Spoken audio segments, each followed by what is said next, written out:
There are 3 oils that I don't like to use in skincare. That's avocado oil, olive oil, and coconut oil. These oils are very popular with natural skincare and people have used them for years with great results. And I believe my reason for not using these oils may be a newer problem that might surprise you. I promise, I have a good reason. If you're new here, my name's Loanna. I'm a licensed esthetician.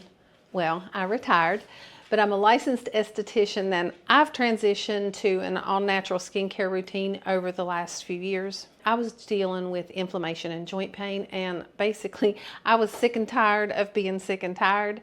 So I started to make big changes on what I put in my body and on my skin. And I started reading the labels on everything, and I really learned a lot. Now, I want to be very clear. I am not against these oils. They are excellent oils, but there's some things about them that you may not know, and I'm going to get right to number 1 reason, and that is the purity of the oils. A lot of people immediately think that it's about if the oils are going to clog your pores.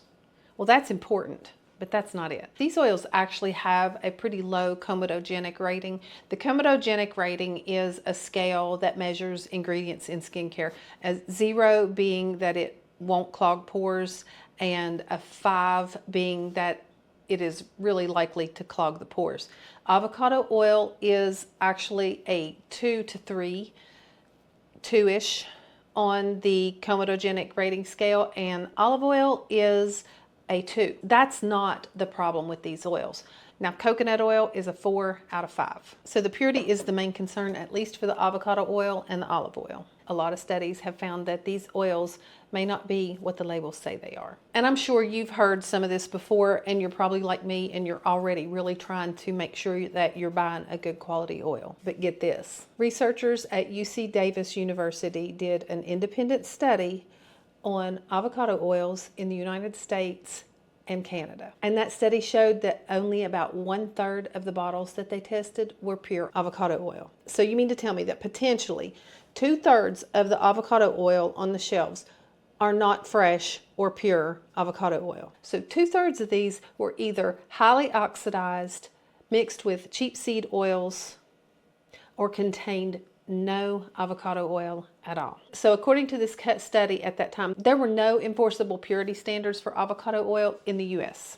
And while olive oil does have some purity standards, it's really not enforced very well. Olive oil has some problems as well, but this main focus was on avocado oil. This study was done in 2020. There was a follow-up in 2023, and there was also a follow-up in 2025. It's really interesting. I'll have several links linked in the description if you want to go check this out for yourself. So I want to stop right here and say, if you're thinking, oh, good grief, we're doomed. I get it. I've already been there. I think on this journey, there's like stages of acceptance and stages of grief on this healthy lifestyle journey. And I'm still going through some of those. I've been like, forget it. What does it matter? Everything's bad, blah, blah, blah. Does anybody else feel like that? Seriously though, it has been worth it. I do really see a difference in my body. That's not the end of why I don't use these oils for my face. Because even with the oils that I do use on my face, I still try to make sure that they are good quality and come from a good source. But it's easy to trust that our food would be a good product because, I mean, it's our food. So that's when it occurred to me that this may be a new issue. Years ago, if you bought olive oil, you probably got olive oil. And if you bought avocado oil, you probably got avocado oil. But really, I don't remember years ago having much access to avocado oil. It wasn't real common. Shoot, I don't think we had much olive oil either. That was fancy. So if we've chosen an oil for our skincare, we've chosen it for the goodies and the nutrients that it contains. If the bottle actually contains soybean and corn oil, well, you're not getting what you think you are.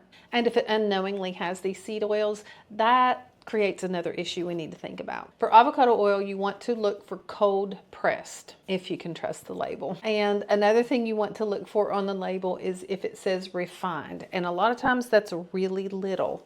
It'll say refined. Now that sounds like a good thing. Refined. Refined is okay if you're just using it for cooking and if it is actually avocado oil and not seed oils. The problem is that the refinement changes the oils. During refinement, it's heated, and a lot of times they use a deodorizing or bleaching agent, and by doing that, it causes it to have a longer shelf life. But in that process, the vitamins, the antioxidants, all the good things in the oil are reduced drastically or destroyed. And that really defeats the purpose, because you want those ingredients and the benefits of them for your skincare, and that process destroys them. And probably one of the most important reasons that the purity matters is the seed oils.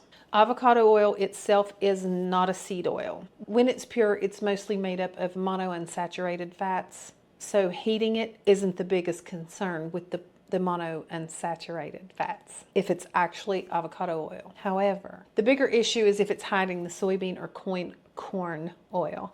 When these oils are heated, are highly oxidized, those polyunsaturated fats break down, and they've already been heated, because if those seed oils are in there, that's how they're made. They extract the oils out of the soybean and the corn through a high heat process. And now, why is that bad? You've probably heard of PUFAs, P-U-F-A-S, PUFAs. PUFAs are polyunsaturated fats that are found in nuts and oils and seeds, and they are healthy for us if they're fresh and not heated. The heat breaks down these PUFAs and they oxidize them. Now, why is that bad? I'm going to make this short, I promise, but this is important. Studies have shown that excess oxidized PUFAs cause increased inflammation, and long-term inflammation is associated with cancer. So oxidized oils don't do anything good to support our bodies at all, and that's why the purity matters. These PUFAs are sneaky, and they're hiding in all kinds of foods. Now, real quick, I'm going to go over these oils individually, and I'll be brief because we already know these are really good oils. And then I'll explain how I do like to use them. Olive oil is rich in all of these good things right here. All of that boils down to that it is excellent to protect the skin barrier. They have wonderful antioxidant properties and anti-inflammatory properties. And avocado oil is rich in all of these goodies right here. And they also provide antioxidant properties. They protect the skin barrier and they reduce oxidized stress. They both have a lot of good similarities. We'll get to the coconut oil in a minute, but why do I keep mentioning oxidation? Well, it ties to age spots, hyperpigmentation, and anti-aging as well. Quick disclaimer, to my knowledge, there are no studies that directly link oxidized oils to age spots. However, studies have shown oxidized oils can contribute to oxidative stress and inflammation, which are known to play a key role in aging and pigmentation over time. Now, I used to have really pigmented skin, but at the time I was using tanning beds, and my skin would get these really dark splotches, and they seemed really deep, and that really concerned me. I used to have a dark spot right here and a few other random ones. And this was in my early 40s. But again, it would get worse when I would spend a lot of time in the tanning bed. I don't do that anymore. I really thought I'd done some irreversible damage, and I don't have those now. And I do have some theories on why, but that's for another day. Now, I have ordered some good quality avocado oil, and it was a little pricey. And I'll probably be using that in some skincare here in the future for my body. But you never know. I am willing to change my mind. There have got to be some economical ones out there that are pretty good. So we might just have to do a little research and share that with each other in the comments. Surely, between all of us, we can find us some good avocado oil. Next, we're going to look at the coconut oils. I believe that one of the main reasons that these oils are popular in the natural skincare community is because they are affordable. However, from what we've seen, if the affordable ones aren't what we think they are, and then we're going to invest in more expensive ones, you know, it may not be that economical. But now that we know what to look for. We're going to figure this out. Let's look at the coconut oil real quick, and then I'll go over what oils I like to use in my skincare routine. For coconut oil, you want to look for virgin and unrefined. It's rich in lauric acid and good fats that are naturally oxidative stable. So oxidation is not something we have to worry about with the coconut oil. Coconut oil contains vitamin E, polyphenols, good antioxidants. It's really a good oil. And that lauric acid is known to be antimicrobial, and that reduces bacteria. So the coconut oil is an excellent oil. So when you're choosing your coconut oil, look for a good, clean, virgin, unrefined. If it says refined, it may say RBD. That's refined, bleached, and deodorized. That's a big yucky no. Stay away from that. Coconut oil is pretty simple. With the comedogenic rating of 4, a lot of people are going to find coconut oil to be pore clogging.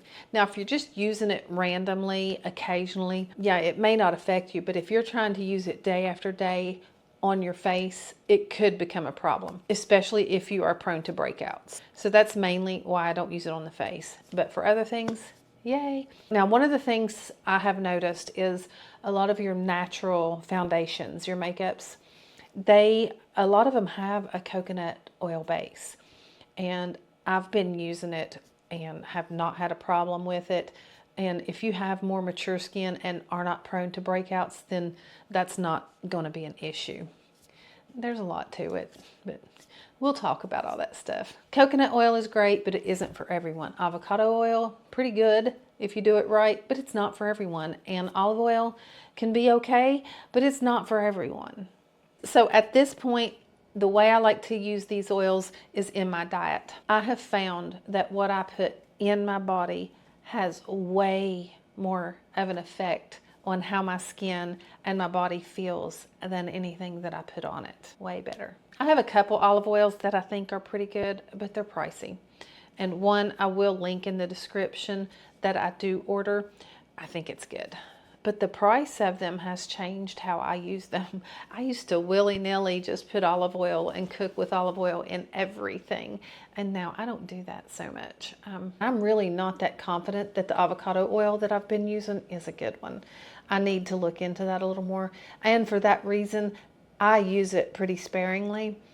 And making this video made me realize I need to go back to using coconut oil more. I used to use it all the time. I just kind of got out of the habit. That's created a whole oil juggling act in the way I cook.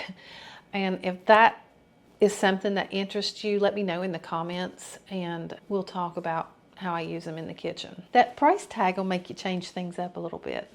And I want to say this clearly. If you use these oils that I've mentioned that I don't use, and they work for you, wonderful. If it ain't broke, don't fix it. We're all really different. And just like with a lot of the oils that I use and recommend, they're not for everyone as well. So we're all different. And now that we know these things, we can make a better informed decision about what we want to use. The oils that I'm using in my skincare routine right now, and this could change, but right now I like jojoba oil, apricot kernel oil. I like a rose hips oil, raspberry seed oil. Argan oil is nice if these others don't work for you. I use castor oil, I use tallow. And with all of those, I still look for organic, cold pressed, hexane free, and I really try to get a glass bottle whenever I can. Now, I go over all of that in my skincare routine video, and I've got a whole other bunch of videos on different oils and skincare. And I make a really cool frankincense oil. I'm also going to do an in-depth video on the different oils that you can use for your face coming up real soon. So if you like this kind of thing, hit like and subscribe and that little notification bell thingy, and it'll let you know as soon as I upload a video. You can click right here and check out that skincare routine, and I'm sure YouTube has a video that they think you would like right here. I thank you so much for hanging out with me. My name's Loanna, and this is a Little Bit of Homestead.